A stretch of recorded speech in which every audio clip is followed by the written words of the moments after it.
So we have a pure air free in today, and it has a flat tyre on the front. There's a big gouge in the middle of the tyre here. So essentially, because it's a tubeless tyre, the air's just escaping straight away. The tyre quality still looks pretty decent. So what we're going to do is we're going to fit an inner tube so that he can get some more life out of this tyre, and hopefully it will last him quite some time until next time it goes flat, and then we'll probably replace the tyre. So we're going to just show you how to remove the tyre from the pure air free. First of all, just going to take these side covers off. Very easy. Just pop off, usually, like so. And then what you need is a 4mm Allen key. And in some cases these are really tight, so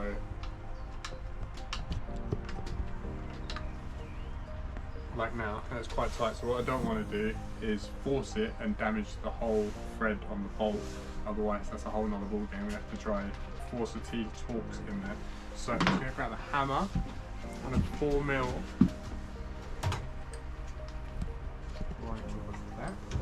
There. Trust the hammer again. Gotta love the hammer. You use it on a lot of jobs. So the 4mm is just going to slot in there, and all I'm going to do is just give this a nice little tap. And what that's going to do is hopefully just break up the Loctite in there,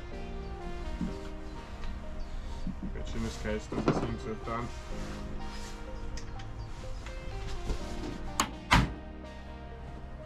Might try to use that 4mm instead.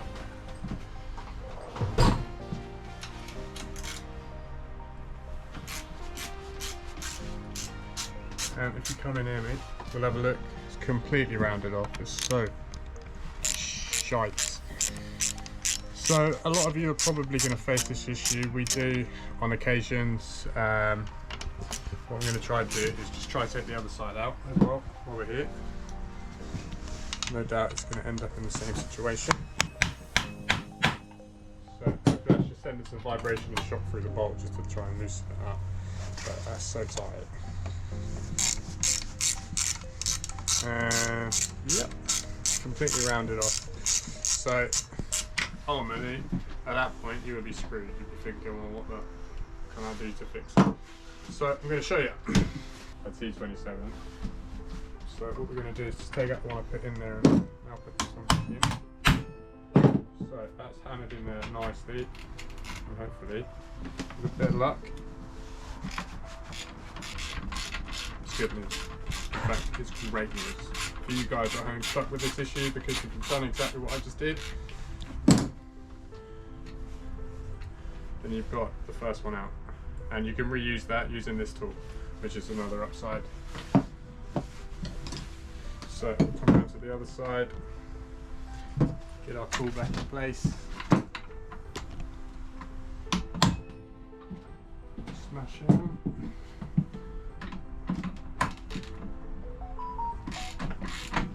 You actually only need to take out 3 bolts when doing this, which is quite handy. And it's only these 2 that are really going to be the tricky ones. So voila. So there's your 2 bolts out. You do have another bolt that holds the brake hub. That should, there we go, come out nice and no problem. Shouldn't have to go through that ball lake again. And then just keep that one separate since it's the last one. You do have another bolt to loosen, which is the brake cable, which is just down here.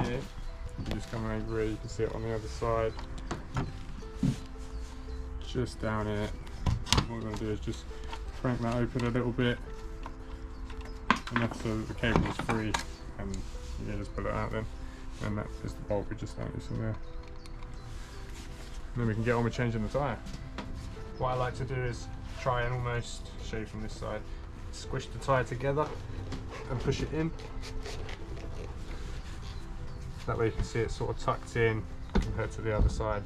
It's just going to make that a bit easier for you when removing it, like so.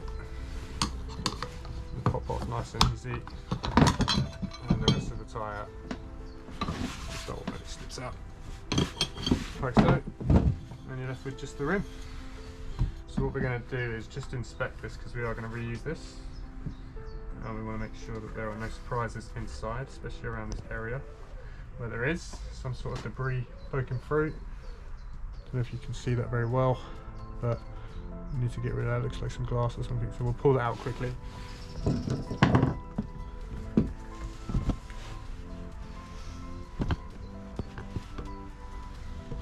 And to me, I would say that is a beer bottle glass.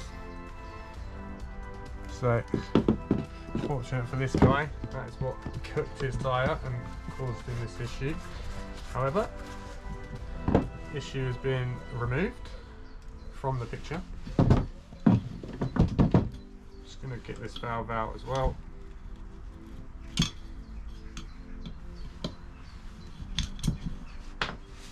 Just like so. And what we're going to do is whack an inner tube in there and get this guy back on his feet. This scooter doesn't usually have a tube, so you might find it a little bit tricky getting this valve in there if you do the inner tube replacement. Obviously, if you were going to just fit a new tyre, then you wouldn't need to worry. See, that's just popped through nicely. I always like to put the dust cap on just to stop it from going back through while we're working on the tyre. Again, tyre, if you have a directional tyre, just make sure that you're fitting it correctly in terms of direction when you fit it back to the scooter. This one in particular doesn't, so we can put it either way. I like to put the inner tube in sort of halfway around first.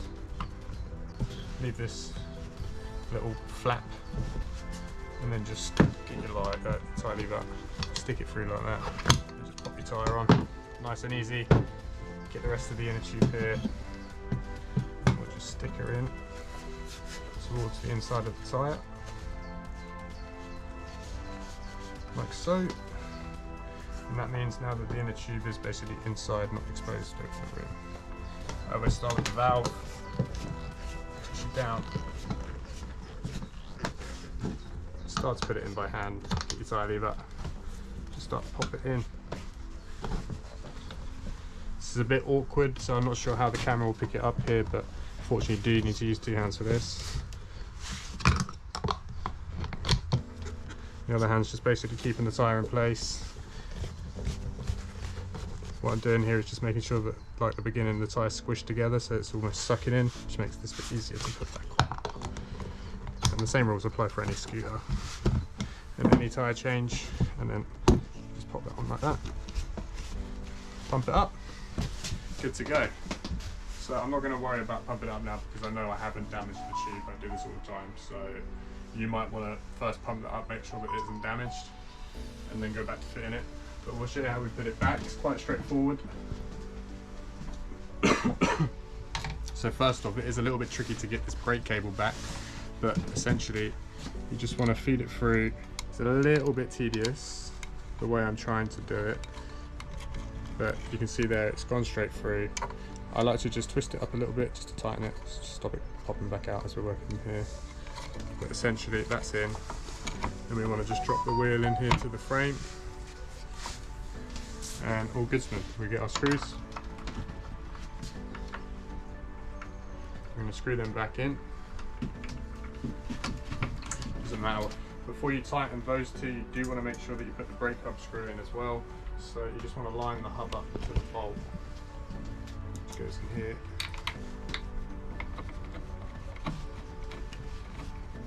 And just tighten that bad boy up all the way, and then that's going to stop the drum from moving anywhere. It's good to me. Tighten these bad boys back up. Now you can replace these bolts if you want to. Essentially, if you've done the method I've used, you shouldn't really need to. If it gets stuck in there, just give it a little tap, left and right, up and down. Just like so. Get the tool again. What I recommend is just giving it a small tap as you put it in. Just means that you don't want to go excessively tight because you don't want to round off the new screw head you just made.